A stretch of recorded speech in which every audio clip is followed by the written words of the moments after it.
ওকে, এখানে 14টা হলো সৃজনশীল। আমরা সৃজনশীল অঙ্কটা মাধ্যমে শেষ করব। দেখো এই অঙ্কটাতে বলা আছে সূত্রের সাহায্যে গুণ করো। তো সূত্রের সাহায্যে তুমি যেটা গুণ করবা, দেখো এটা এর আগে আমরা শিখছিলাম এইভাবে, এই প্রথমটা এক, তো এক এক আর দ্বিতীয়টার মধ্যে কোনো মিল নাই, এটা আর এটা মিল নাই। তখন আমরা কি করব, প্রথমটাকে লিখে স্কয়ার দিব, প্লাস ব্র্যাকেট দিব এবং প্রথমটার একটা লিখবো, প্লাস আবার ব্র্যাকেট দিব। কি করলাম, প্রথমটা যখন এক, প্রথমটাকে স্কয়ার দিব এবং এই ব্র্যাকেটের সাথে দুইটা থেকে একটা এনে লিখবো। এখানে ব্র্যাকেটে কি করব, এই যে +3 -7, এই যে +3 -7, এখানে লিখবো +3 ইনটু -7। তার মানে দুইটার চিহ্ন সহ এখানে লিখবো, দুইটা চিহ্ন সহ এখানে লিখতে যাই, মধ্যখানে গুণ করব। এবার দেখো স্কয়ারটা 2 কে দিলে 2 দুগুণা 4, স্কয়ার x দিলে x স্কয়ার, প্লাস এখানে একটা প্লাস একটা মাইনাস, মানে একটা যোগ একটা বিয়োগ, মানে অঙ্ক বিয়োগ করলে হবে 4। যখন বিয়োগ করবা তখন চিহ্ন কি দিবা, তখন যেটা বড় কে বড় বিয়োগ, একটা বড় বিয়োগ চিহ্ন, পরে 2x প্লাস এখানে 3 7 21 আর প্লাস মাইনাসে মাইনাস 4x স্কয়ার প্লাস মাইনাসে মাইনাস 4 দুগুণে 8 8x, এখানে প্লাস মাইনাসে মাইনাস 21, এটাই आंसर। ওকে, আর ইতিমধ্যে তোমরা জানো যে এখানে যে সূত্রটা প্রয়োগ করা হয়েছে, যে সেটা হলো কিসের সূত্র প্রয়োগ হয়েছে, এটা হলো ধরে x square plus x square, এটাকে আমরা যদি পুরো কন্টিনিউয়াস সূত্র আকারে লিখতে যাই তাহলে আমরা যেটা দেখাবো, sorry x plus a, sorry এইভাবে সূত্রটা হলো অনেকটা এইভাবে, x plus a x plus b, এই সূত্রটা। ওই যে তোমাকে একটু আগে বললাম প্রথমটা মিল আছে, পরেরটা মিল নেই, তখন সূত্রটা হলো যে x square a plus b x plus ab। দেখো এটাই সূত্র, কিন্তু আমরা এটাকে যদি একটু আগে যেভাবে শিখেছি ওইভাবে চিন্তা করলে প্রথম দুইটা মিল আছে x স্কয়ার এবং সাথে একটা গুণ হবে প্রথম দুইটার একটা, আর দ্বিতীয়টা মিল নাই, না থাকলে দুইটাকে এখানে লিখবা যোগ, দুইটাকে এখানে লিখবা গুণ, একই কথা। হ্যাঁ, এবার আমরা এখানে কি করছি, দেখো এখানে শর্ত মধ্যে দুইটা সংখ্যা দিছে এরা, একটা সংখ্যা a একটা b, দুইটার যোগফল কত, যোগফল হলো a প্লাস b, আর গুণফল a আর b কে একত্রে লেখা মানে গুণফল হলো কত 32, আর এটার মান বের করতে বলা আছে। তো এটা প্রদত্ত রাশি লিখলাম। এবার এটার মান তুমি কিভাবে বের করবা, দেখো 2 কমন নিবা, কমন নিলে থাকে a square plus b square, এখানে 2 চলে যাবে, এই 2 কোনো কাজ থাকবে না। আর এখানে দেখো a square plus b square, কোন সূত্রটা লিখবা, স্কয়ার আমরা দেখাচ্ছি তোমাকে, a plus b whole square minus 2ab। দেখো যদি এখানে মান প্লাস থাকে দিবা এখানে প্লাস, এখানে মাইনাস, এখানে মান মাইনাস থাকলে এখানে দিবা মাইনাস, এখানে প্লাস, জাস্ট এটাই। আর এখানে তুমি গুণ না দিয়ে সেকেন্ড ব্র্যাকেট লিখতে পারো এইদিকে। এবার 2 এখানে মান বসাও, a প্লাস b এর মান কত 12 স্কয়ার মাইনাস 2 ইনটু a এর মান 32।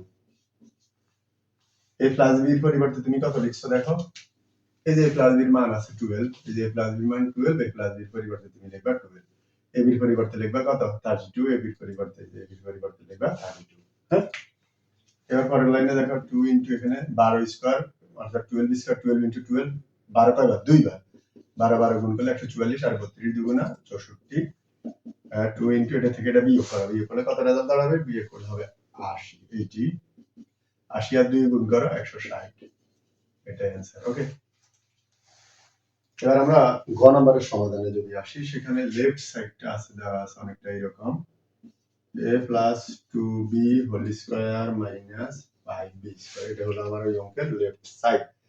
দেখো আমরা এই লেফট সাইডটাকে সমাধান করি।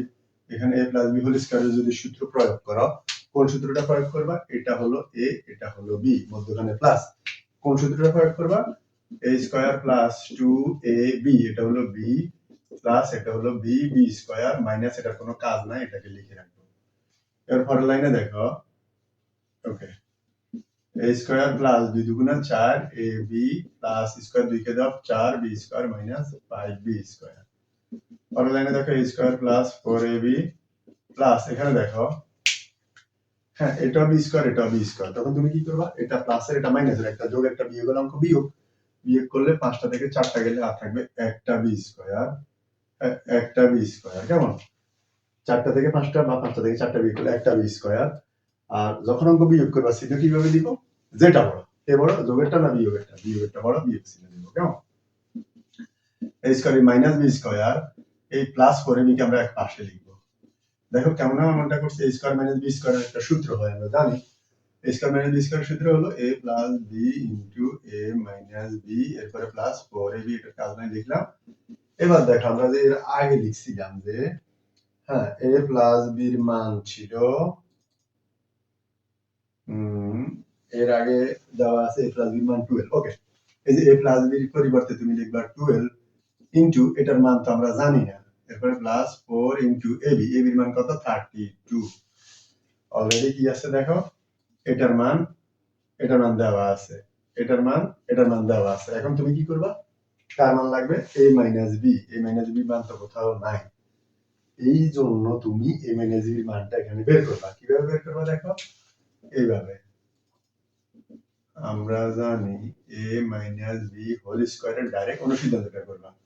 ইচ্ছা করলে তুমি এখানে লিখতে পারো যে এটা আমরা কোথা থেকে পেয়েছি, ও না সরি, দেওয়া আছে, হ্যাঁ দেওয়া আছে a প্লাস b সমান কত 12। a প্লাস b এর মান অলরেডি 12 দেওয়া আছে, তো তুমি ওখান থেকে কি করবা, এই a মাইনাস b হোল স্কয়ারের অনুসিদ্ধান্ত দাও। অনুসিদ্ধান্তটা হলো a plus b whole square minus 4ab। পরবর্তীতে a প্লাস b এর মান কত 12, এই যে 12 স্কয়ার মাইনাস 4 ইনটু a এর মান, ও সরি এখানে তো a এর মান দরকার, a সমান 32, এটা অলরেডি দেওয়া আছে আমার আগে 32। 12 স্কয়ার 44 মাইনাস 32 এখানে গুণ করবা, গুণ করলে হবে 128। 140 থেকে 128 বিয়োগ করবা, বিয়োগ করলে হবে 16। এবার দেখো, আমার একটু আগে দরকার হলো a মাইনাস b এর মান, এখানে আছে a মাইনাস b হোল স্কয়ারের মান বের হইছে কত 16। আমার তো হোল স্কয়ার দরকার, আমার দরকার a মাইনাস b, তো আমি এখানে কি করব, a মাইনাস b সমান এই যে স্কয়ার এখানে আছে, এখানে স্কয়ার না লিখলে স্কয়ারটাকে তুমি এই পাশে পাঠাবে, স্কয়ার এই পাশে পাঠালে হবে রুট, কার উপরে রুট, এখানে সংখ্যা কত 16, 16 এর উপরে রুট, 16 কে যদি রুট করে কত পাবো 4। তার মানে কি দাঁড়ালো দেখো, a মাইনাস b এর মান পেলাম 4। এখন তুমি a মাইনাস b এর পরিবর্তে লিখবে কত 4। এখন দেখো 4 12 48 প্লাস 32 আর 4 এ গুণ করবা, গুণ করলে হবে 128। এর পরবর্তীতে লাইনে তুমি এই দুইটাকে যোগ করবা, যদি যোগ করো, যোগ করলে পাবা 176। এটাই ছিল আমার আলোচ্য অঙ্কের রাইট সাইড। ওকে, ধন্যবাদ প্রিয় শিক্ষার্থীবৃন্দ, আমাদের আজকের লেসনটা এই পর্যন্ত।